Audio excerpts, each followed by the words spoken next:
એટલે મને લાગે છે કે રાજ્ય સરકાર અને પોલીસ પ્રશાસન અને કોર્પોરેશનના એકબીજાના મેળાપીપણા વિના આટલું મોટું કૌભાંડ એ કોઈ અંજામ આપી શકે નહીં.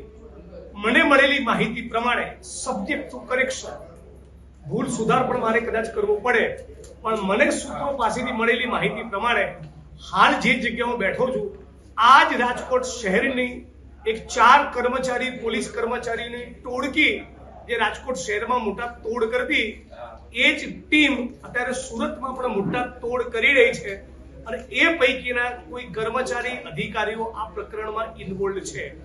વત્તા મીડિયાના મિત્રોએ ચલાવેલા વિઝ્યુઅલમાં ટાઉન પ્લાનિંગનો એક કર્મચારી અને પોલીસના બીજા 3 થી 4 કર્મચારી જે પૈકીના એક બે લોકો મોઢે રૂમાલ બાંધીને પણ ઊભા છે અને મ્યુનિસિપલ કમિશનરનું એવું કહેવું કે મને શું ચાલી રહ્યું છે, શું ઘટના બની ગઈ, કોણ આવીને તોડી ગયું, કોણે બધું બુલડોઝ કર્યું, કશું જ ખબર નથી.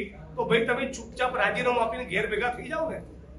તમારી નાકની દાંડી નીચે આટલી મોટી ઘટના બને, આટલા મોટા પરિવારોને તમે ઉપર આબ ને નીચે ધરતી આવી પરિસ્થિતિમાં લાવીને મૂકી દો અને રાજ્યની સરકાર કે મને ખબર નથી, પોલીસ કમિશનર સુરત કે મને ખબર નથી, મ્યુનિસિપલ કમિશનર સુરત કે મને ખબર નથી.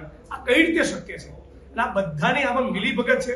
હું તો માંગ કરું છું કે નોન કરપ્ટ અધિકારીઓની બનેલી કોઈ એસઆઈટી અથવા તો સીધું સીબીઆઈને આનું ઇન્વેસ્ટિગેશન સોંપવું જોઈએ, તો દૂધનું દૂધ અને પાણીનું પાણી થાય.